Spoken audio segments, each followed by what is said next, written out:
आपको घिन नहीं आती? कैसे किस्म के इंसान हो आप? आपने मुझे मारने के लिए अपनी बीवी को ढाल बनाया।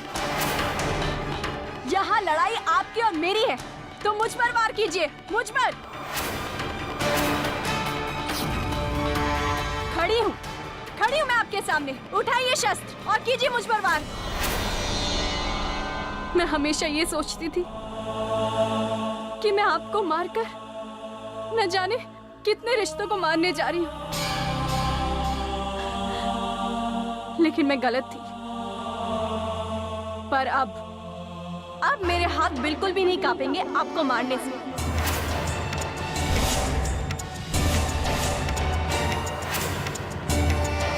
अब आपको मरना ही होगा।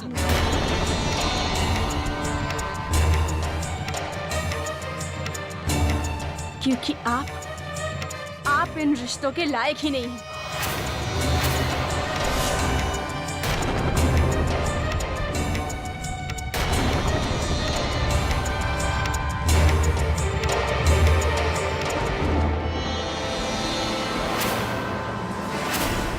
देख तेरी शय पे क्या हो रहा है यहाँ धरती पे, वरना ये बित्ते भर की छोकरी, 2 कौड़ी की लड़की आज ये मेरे सामने इतना बड़ा मुंह खोल रही है। इसकी औकात क्या है? इसके हाथों से मरने से अच्छा खुदकुशी कर दूंगा। खुदकुशी। ये क्या कर रहे हो शील कुमार? समाधि लगा रहा हूं गुरुवर। इस समाधि में मैं इच्छा मृत्यु का वरदान प्राप्त करूंगा और अपने प्राण त्याग दूंगा अपनी इच्छा से। तुम्हें इसकी अनुमति नहीं है। और में गई आपकी अनुमति। मुझे किसी की अनुमति की कोई आवश्यकता नहीं। शील कुमार को किसी की अनुमति की आवश्यकता नहीं है। मैं समाधि में बैठकर अपने प्राण त्याग रहा हूं। रोक सको तो रोक लो।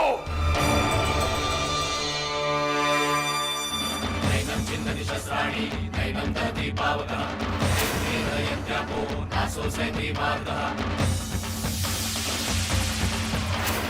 अच्छिद्यो यमनायोऽयम् एकशस्य एव च नित्यसर्वनाशानं अचिरोऽयं सनातनः अव्यक्तोऽयं चिन्तोऽयं विकार्योऽयं मुच्यते तस्मादेव निर्भयं मानसोचितं परमसि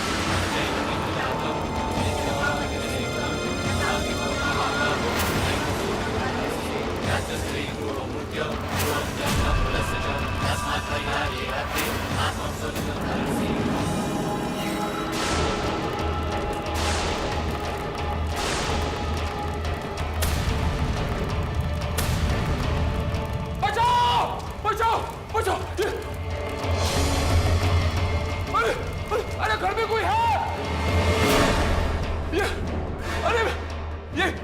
ये कैसे हो गया? बचाओ! बचाओ! बचाओ! अरे घर में कोई है? अरे बचाओ! बचाओ ना! वैष्णवी! अरे मेरे बच्चे! तुम ही मुझे बचा सकती हो। तुम माता रानी की बेटी हो। तुम में माता रानी का हाथ है। तुम ही मुझे बचा सकती हो। मुझे बचाओ। ये हाथ पता नहीं कैसे लगी, मुझे पता नहीं था। बचाओ ना! बचाओ! पापा जी, आपको क्या लगता है कि मैं फिर से एक बार आपके भ्रम में आ जाऊंगी? ये भ्रम नहीं है मेरे बच्चे, ये भ्रम नहीं है। ये मैं तपस्या करने के लिए मैंने मोमबत्तियां जलाई। मुझे क्या पता था ये मोमबत्तियां मेरी चिता की आग बन जाएगी। मुझे बचाओ। अरे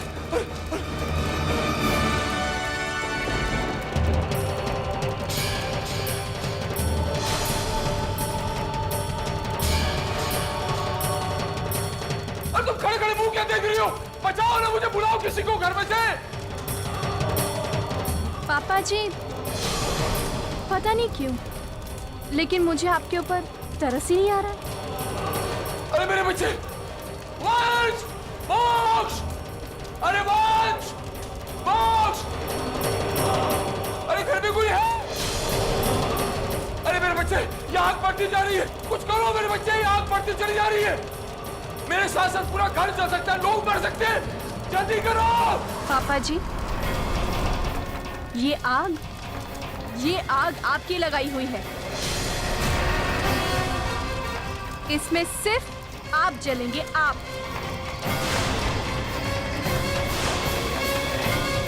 कोई और नहीं। इस आग में सारा घर जल सकता है। ये आग मेरी नहीं है, ये सत्य की आग है, ये अध्यात्म की आग नहीं है। मेरे बच्चे सुनो तो, वैष्णवी, अरे मेरे बच्चे सुनो, सुनो।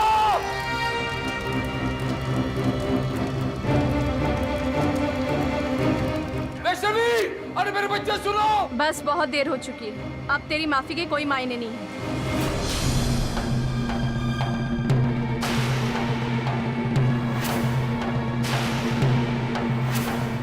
ये तुम ऐसे किससे बात कर रही थी? बोलो वैष्णवी, तुम इस तरह किससे बात कर रही थी? जवाब दो वैष्णवी। बचाओ! बचाओ! बचाओ! बचाओ! अरे अरे घर में कोई है? ये तो डैड की आवाज है। बचाओ! बचाओ! बचाओ ना! बचाओ!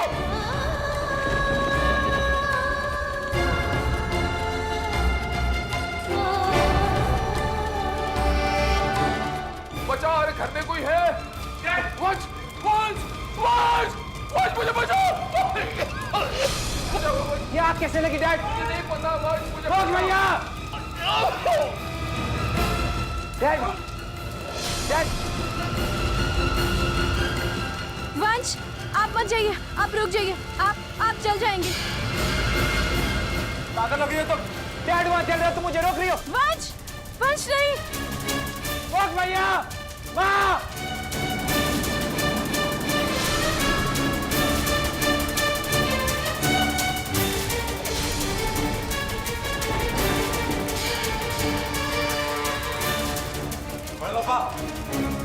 वंश,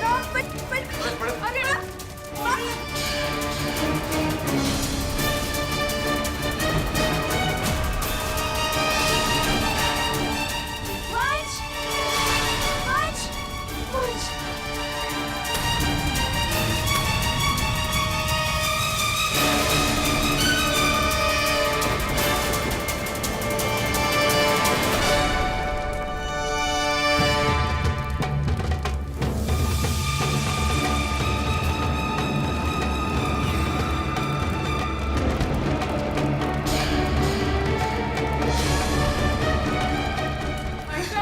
बड़े पापा जी, वंश, आप ठीक तो है ना? वैष्णवी तुम चलो। मैं डॉक्टर को बुला के लाती हूँ।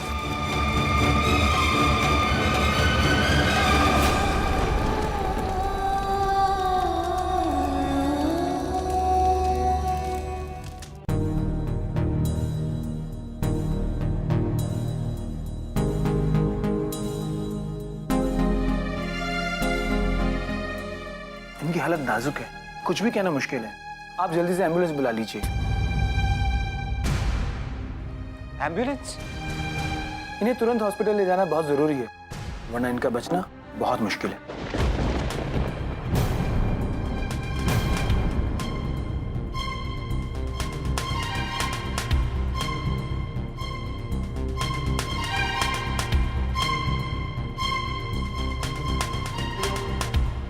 डैड, आपको कुछ नहीं होगा, आप बिल्कुल फिक्र मत कीजिए। आपको मैं कुछ नहीं होने दूंगा डैड।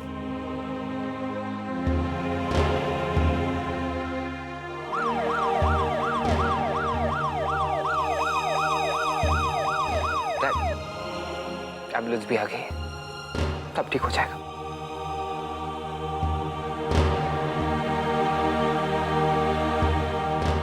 मुझे कहीं नहीं जाना मेरे बच्चे, मेरा अंत आ चुका है।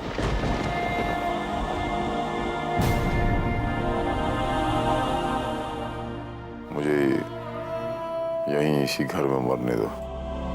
आप कैसी बातें कर रहे हैं डैड? आपको कुछ नहीं होगा। जो होना था वो हो चुका है मेरे बच्चे। मेरे पास अब ज्यादा वक्त नहीं है। डैड, आपको कुछ नहीं होगा, कुछ नहीं होगा आपको। जिद मत कर मेरे बच्चे। वैष्णवी को मेरे पास बुला, मैं उससे कुछ बातें करना चाहता हूँ। वैष्णवी,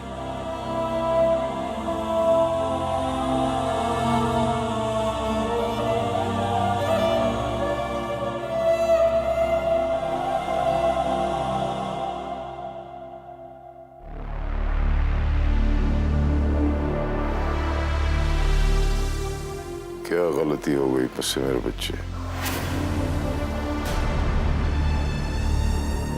शायद मुझे समझ नहीं आता। अगर मैं कहीं गलत था मेरे बच्चे तो मुझे माफ कर दे।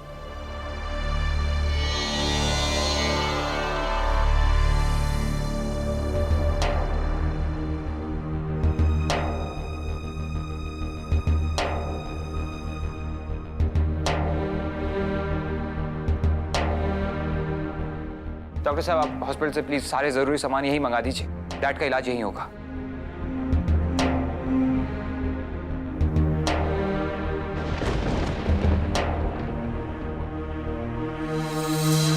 देखिए इनकी पल्स रेट गिरती जा रही है।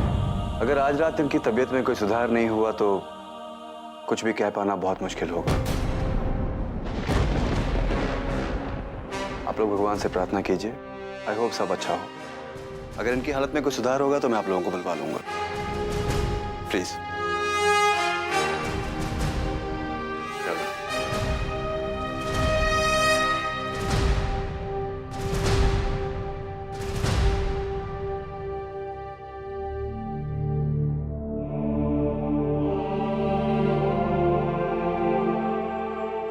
मैं जानता हूँ वैष्णव कि तुम जानना नहीं चाहती कि डैड की तबीयत कैसी है, लेकिन मैं जानना चाहता हूँ कि आग कैसे लगी।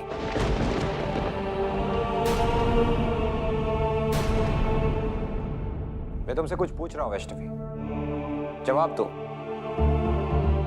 देखो वैष्णवी, अगर डैड को कुछ हो गया ना। कुछ नहीं होगा, आपके पापा को कुछ नहीं होगा। मेरे पापा? ओ, तो तुम्हारे कुछ नहीं है वो?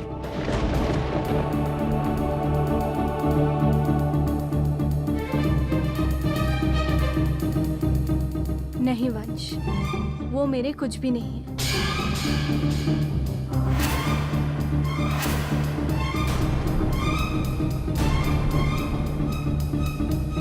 तुम्हें हुआ क्या है वैष्णवी?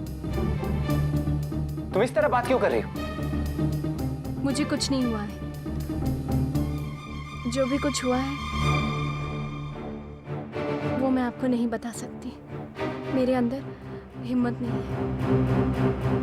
मगर फिर भी आपको जानना है तो जाकर माँ जी से पूछिए।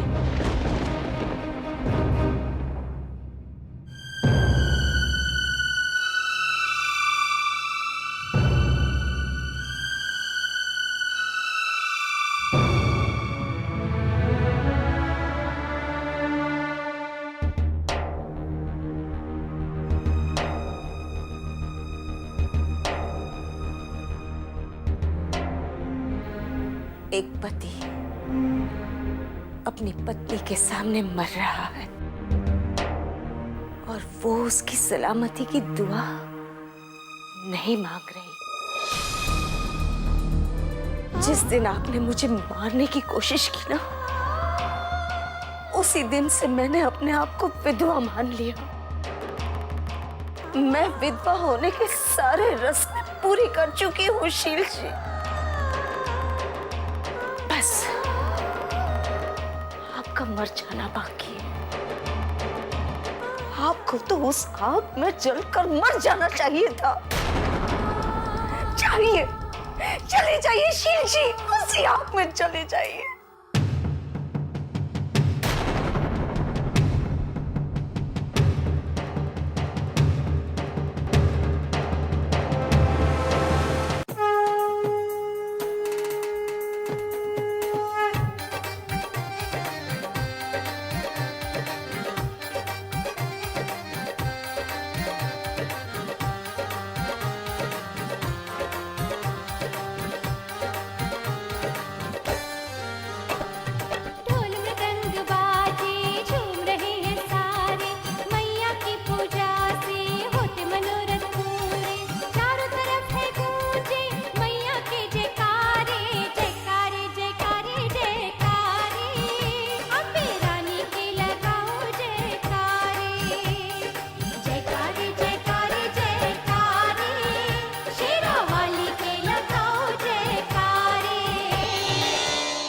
बल्लेबाजी बड़ी अच्छी कर लेते हैं आप लोग। आप लोगों को पता है ना कि आप लोगों को क्या करना है? जी आप उसकी बिल्कुल फिक्र मत कीजिए।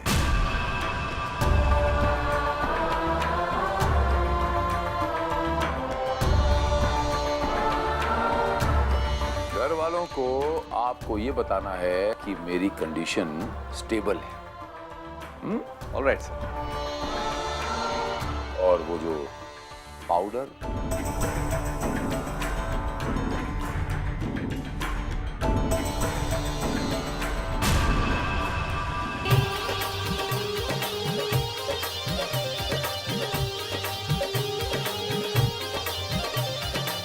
माथे मुकुट सजा है माँ के चरणों में अमृत धारा, नौ रूपों में नौ लीलाएं दिखलाती है मैया।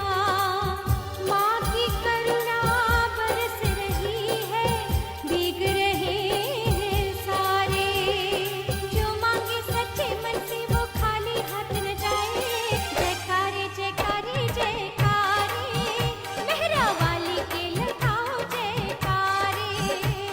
जयकारे जयकारे जयकारे, शेरा वाली के लगाओ जयकारे।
वंश,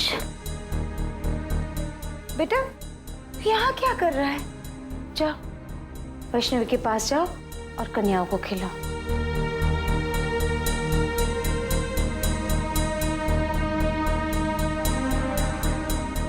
क्या हुआ है बेटा?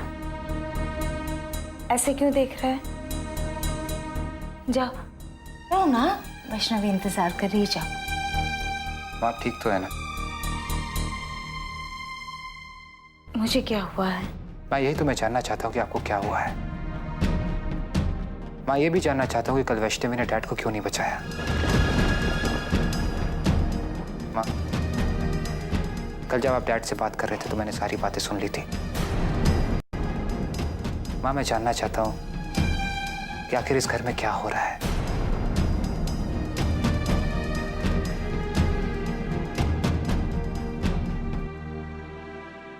बेटा मैंने और वैष्णवी ने जो भी किया, हमारी जगह तुम होते तो शायद तुम भी वैसा ही करते। मैं अभी तुमसे कुछ नहीं कह सकती, लेकिन वक्त आने पर मैं तुम्हें सब कुछ बता दूंगी। फिर बेटा तुम जाओ, वैष्णवी तुम्हारा इंतजार कर रही है। ख्याल रखिए माँ।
आप लोग तैयार हो जाइए। इस घर में आपको बहुत सारे पेशेंट्स मिलने वाले हैं बहुत जल्द। उसके लिए आपको खास तैयारियां करनी पड़ेगी।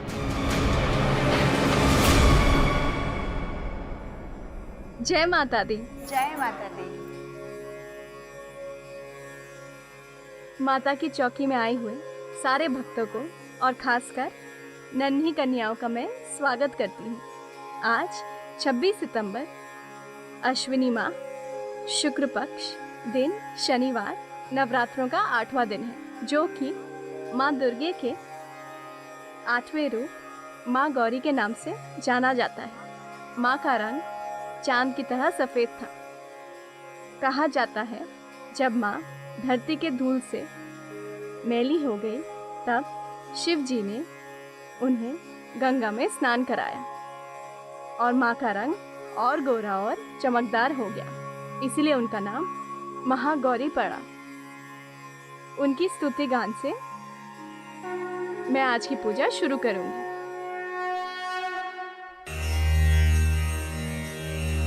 श्वेते वृषे समारूढ़ा श्वेतांबरधरा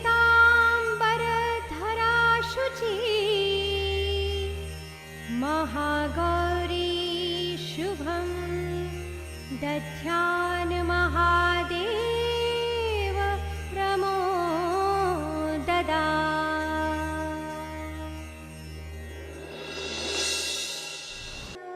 आज मैं आपको माँ पार्वती की एक कथा सुनाने जा रही हूँ कि कैसे माँ पार्वती ने खेल ही खेल में 2 दुर्दान राक्षसों को मार दिया।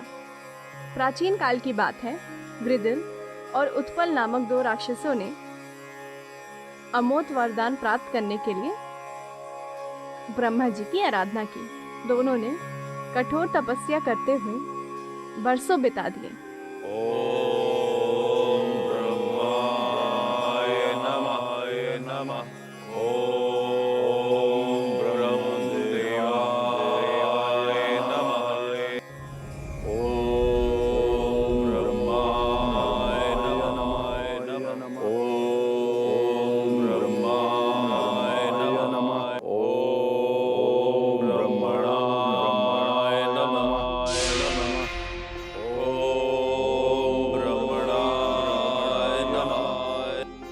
तपस्वी असुरों, अपनी आंखें खोलो।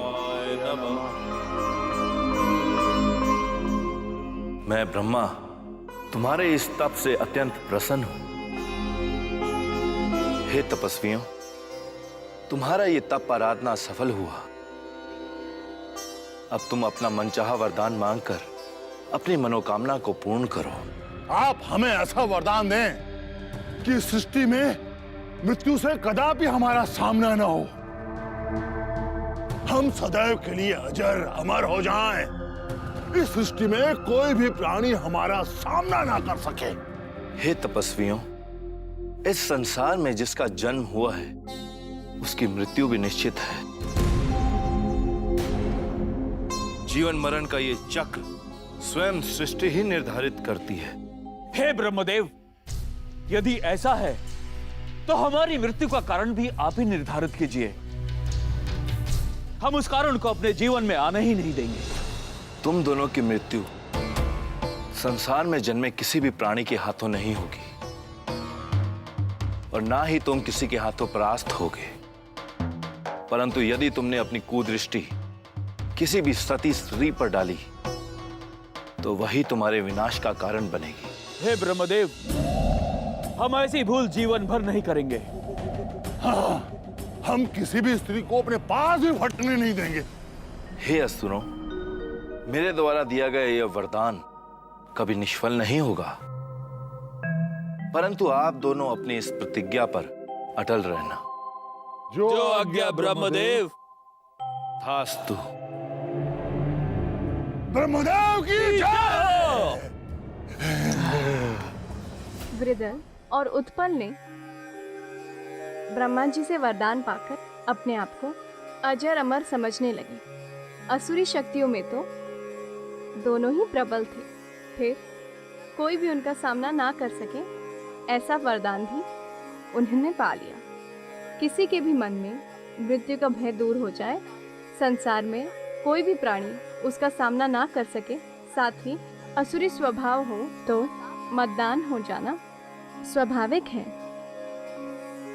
वृदल और उत्पल ने त्रिलोकी में विजय अभियान छेड़ दिया। देवगण सब लोग परेशान थे।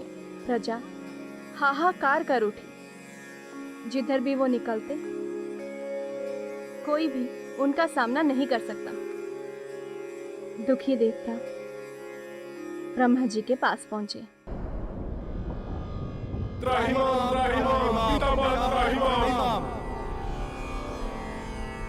देवताओं, आप समस्त देवगण इतना व्याकुल क्यों हैं? कृपया मुझे अपनी व्याकुलता का कारण बताएं। हे ब्रह्मदेव, आपने विदल और उत्पल को वरदान देकर समस्त त्रिलोक में भयंकर समस्या खड़ी कर दी है। चारों ओर प्रजा हाहाकार कर रही है प्रभु। तीनों लोकों में उन राक्षसों के उत्पात इतने अधिक बढ़ गए हैं कि सारे धर्म, कर्म, यज्ञ, अनुष्ठान आदि बंद हो गए हैं प्रभु। इससे उन देवताओं का यज्ञ भाग बंद हो गया है, जिससे हमारी शक्तियां दिनों दिन क्षीण होती जा रही हैं। हे पितामह, आपने उन दोनों राक्षसों को वरदान दिए हैं, इसलिए आप ही कोई उपाय बताएं, अन्यथा संपूर्ण सृष्टि की व्यवस्थाएं गड़बड़ा जाएंगी प्रभु। इंद्रदेव, हर अति अपना अंत स्वयं ही कर लेती है। विदल और उत्पल का अंत समय निकट ही है। आप समस्त देवगण जगत माता पार्वती की आराधना करें, वो ही आपके समस्त कष्टों का निवारण करेंगे। प्रणाम पितामह। तुम्हारा कल्याण हो।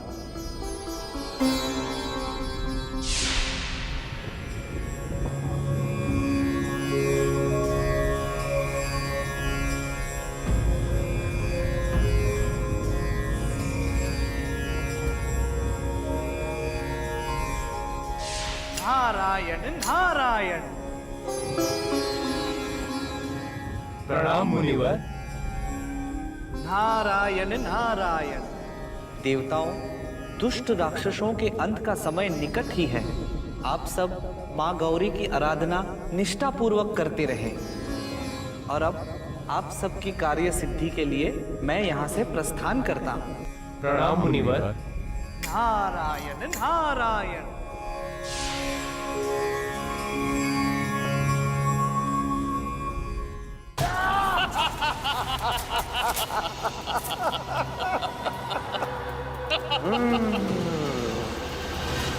भ्राताश्री, वो देवता आपने देखा कैसे छुप रहा था और आप उसके पीछे पीछे भाग रहे थे। भ्राता विदाल, हम त्रिलोक विजयी हो गए। त्रिलोक विजयी, विदुल और उत्पल। नारायण नारायण। देव ऋषि, आश्चर्य की बात है, सदा देवताओं के साथ जुटे रहने वाले आप आज यहाँ? क्या आप हमारे लिए कोई सूचना लाए हैं? नारायण नारायण। नारद तो त्रिलोकों के समाचारों की सूचना रखते हैं। मेरे काम में देवताओं अथवा असुरों के लिए कोई वर्गीकरण नहीं है। बस कुछ बातें आप तक पहुंचानी थी, सो चला आया। नारायण नारायण। आप हमसे सीधे सीधे कहिए कि क्या हमारे लिए कोई समाचार है? आप लोगों ने सर्वत्र अपनी विजय की धाक जमा ली है, परंतु एक सुरम्य स्थान तो अभी भी आपकी पहुंच से दूर ही है। नारायण नारायण। ये कौन सा सुरम्य स्थान है देव ऋषि? तीनों लोकों से न्यारा, सुंदर उपवनों से भरा हुआ, जहां की समृद्धि के सामने स्वर्ग लोक भी फीका जान पड़ता है। उस कैलाश तक तो आप अभी तक पहुंचे ही नहीं। भ्राता विदाल, नारद सत्य कह रहे हैं। वैसे भी उस औघड़नाथ शिव का कैलाश में क्या काम? शिव तो कहीं भी रह लेंगे, हमें कैलाश की ओर प्रस्थान करना चाहिए। उचित कह रहे हैं भ्राताश्री। नारायण नारायण। असुरवीरों, अब हम प्रस्थान करते हैं। नारायण नारायण।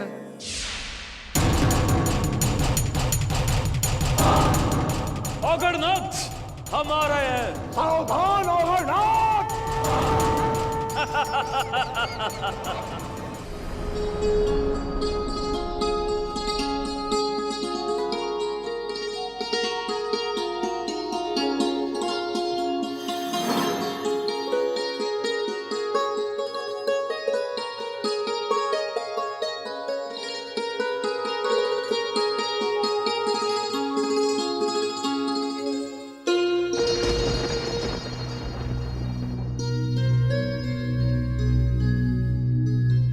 भाई उत्पल, इस सुंदर स्त्री को तो हमारे महलों में होना चाहिए था। वैसे भी शिव के लिए इतनी सुंदर स्त्री का जीवन तो निरर्थक ही है। अच्छा होगा हम इसका अपहरण करके अपने साथ ले चलते हैं, इसका भी जीवन संवर जाएगा। हाँ, वैसे भी शिव हमारा कुछ नहीं बिगाड़ सकता, क्योंकि हमें तो ब्रह्मदेव का वरदान प्राप्त है कि सृष्टि में कोई भी हमारा सामना नहीं कर सकता। तुम सही कह रहे हो भाई उत्पल। भाई उत्पल, हम इस रूप में तो उस स्त्री तक पहुंच ही नहीं सकते।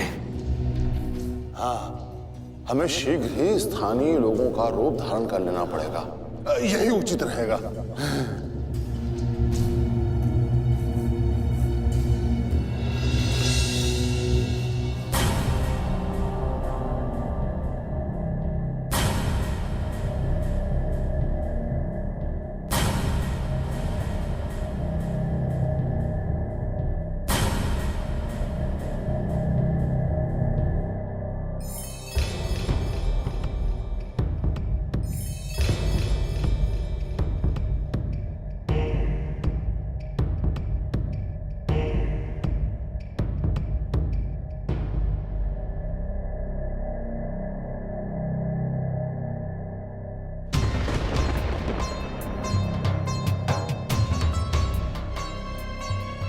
पार्वती, सावधान। ये दो राक्षस हमारे सेवक बनकर गणों के वेश में इधर आए हैं।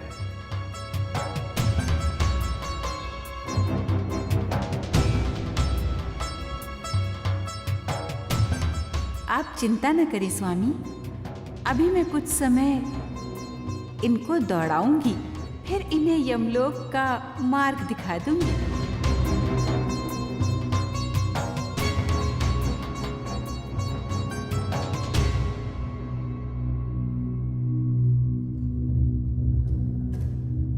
प्रणाम माते।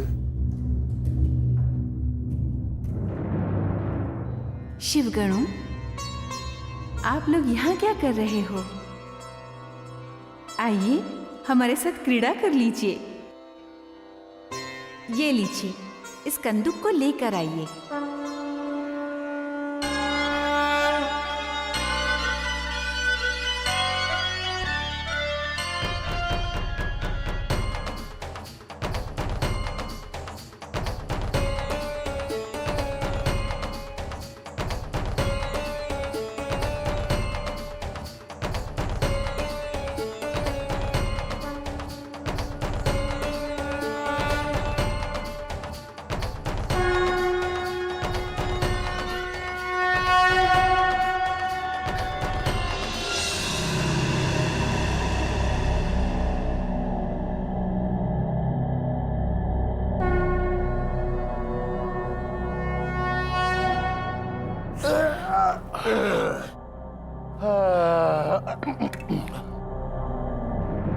बहुत दौड़ा लिया स्त्री ने हमें।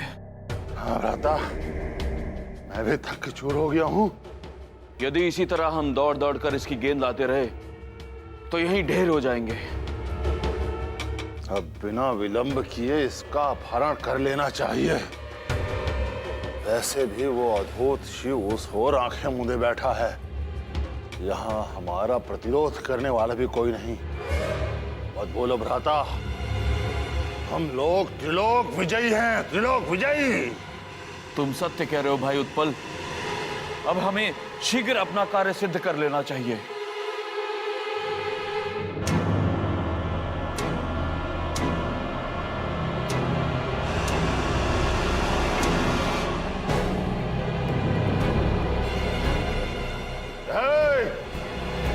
बहुत हो चुका,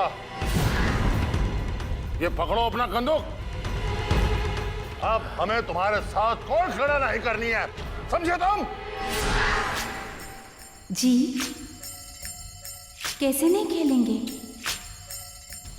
आपको खेलना पड़ेगा शिवगणों। ये लीजिए, अब इसे संभालिए।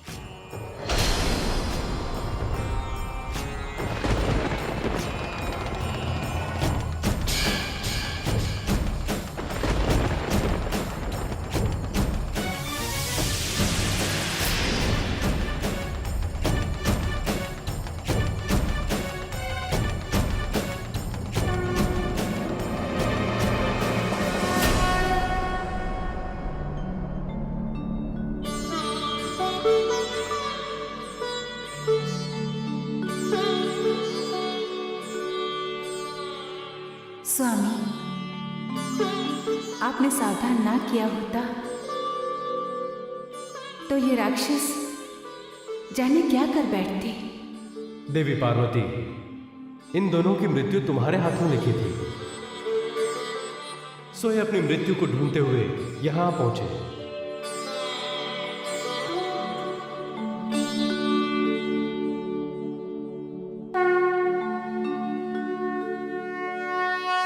तो इस तरह माँ पार्वती ने विदल और उत्पल का वध किया और त्रिलोकी में शांति स्थापित की।